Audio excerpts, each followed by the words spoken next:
Creative for Learning. I represented the college team today.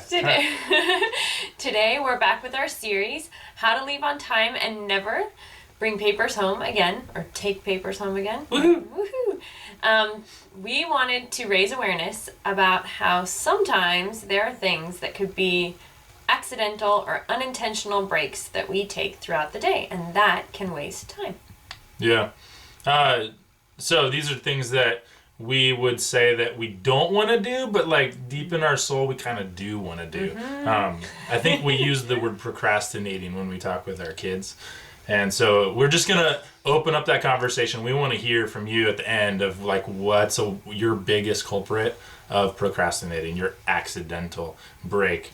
Right? So what are some of these accidental breaks that we take? We just want to give you some samples. This is by no means a comprehensive list, and you may have one that's not on here. Share it with us.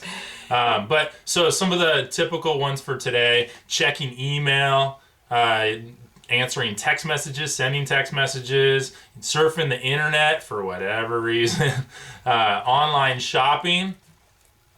Who's doing that at work? Some of us. I've done it. I buy, like tech for my classroom or cables or whatever. So if it's for your classroom, though. Yeah, I buy stuff for home too. Amazon, you know me.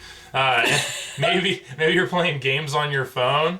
Like, I don't know, guys, are you Clash of Clanning while you're at work during your breaks or during a test? Don't do that. But there's a war going on. There's a war.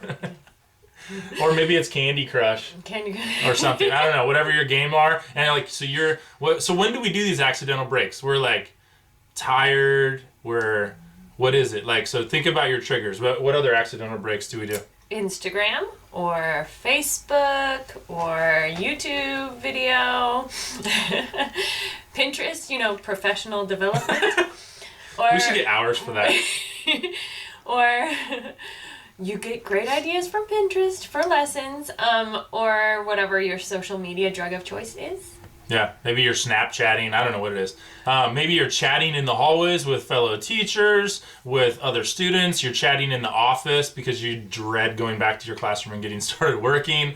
Maybe you're just taking phone calls that don't have to do with work, but you got to call the auto repair guy or call, I don't know what it is, take care of your electric bill or make a doctor's appointment. All that stuff like for life that you can't do after school because life actually happens during school. Like the work hours are the time when every place is open. There is a short amount of time after work, hopefully. A little bit, maybe. Depends on your hours. So, like, I've had to call, like, our retirement people before during the day because after school they're on East Coast time. Yeah, and it's like you got to do it during your planning period. Mm-hmm. So, what else? Maybe you're like me and you're a daydreamer and you ponder life and deep ideas. So smart. Anyways, or you take naps. Don't laugh. Don't laugh. When I was pregnant and I was in the morning sickness stage, there were times when the custodian found me. Sleep on the floor? Did you have a pillow? No, I had a fluffy jacket. Who's got a pillow? If you got a pillow in your classroom, put it in the comments. We may hook you up with like something. We'll give you a free resource. Or maybe it's putting on makeup. I didn't do this unless I forgot it was picture day. That happened before.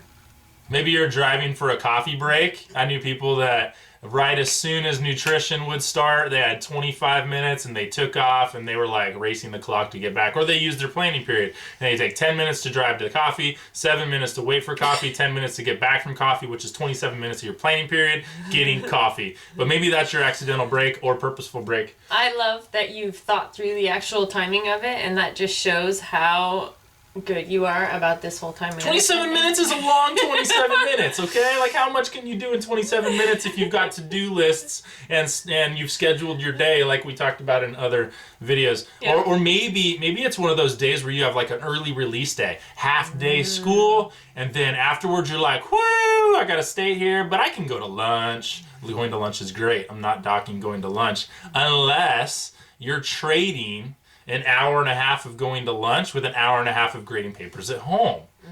That's a trade-off. Like, it's happening. And so we're just raising the question, do you want to do that, right? We got to think about our day. And maybe you do want to Maybe you do do. that, 'cause Yeah. you want to build that unity. There's a value to that. Or also, the teacher mailbox. You get stuff in the mailbox, Lakeshore catalog or whatever Scholastic. it might be. Yeah. Scholastic, but that's fun. Maybe you're actually lesson planning and you're surfing the internet, researching stuff, you're watching videos, and you just like got sucked down the learning rabbit hole. And that happens a lot. You got to be aware of the learning rabbit hole. Or maybe you're, going on with learning technology, new technology to use in your classroom. That can take a lot of time. And some of it you need to do, but trying to figure out when to do it. Yeah. And maybe like part of, you're accidentally spending too much time learning technology. Like where you thought, I'm just going to learn this right now, and an hour and a half later you're still doing it and you really haven't learned that much. I mean, you've learned a lot of problems, but just being aware of our time. That's all. We're trying to find out, and there's more. Like, so tell us what those more are.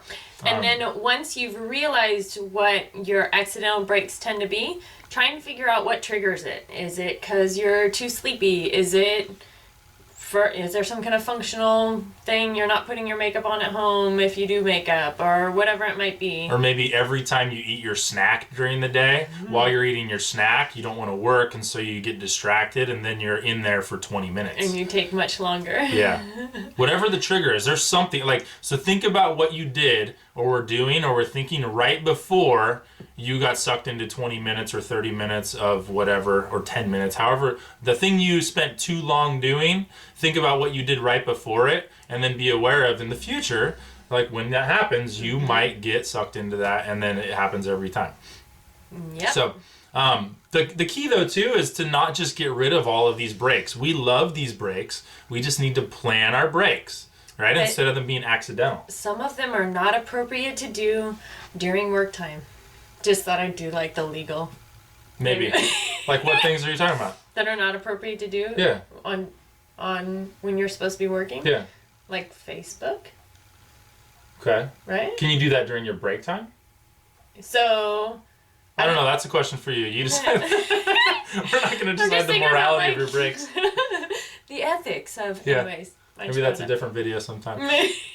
So do think about that of planning your breaks. So like it's okay if like whichever break time you agree is ethically okay for you to check certain places, go ahead and do that then, and then deny yourself that urge the rest of the time. You'll get so much more work done instead of just going right back to that and spending 3 and 4 and 5 minutes, 10 minutes. They add up and they suck your day out, and then you end up doing it at home. So the conversation for the day is, what is an accidental break you often take, and what triggers that break? Yeah. So share them with us, and we'll keep on learning together. Bye.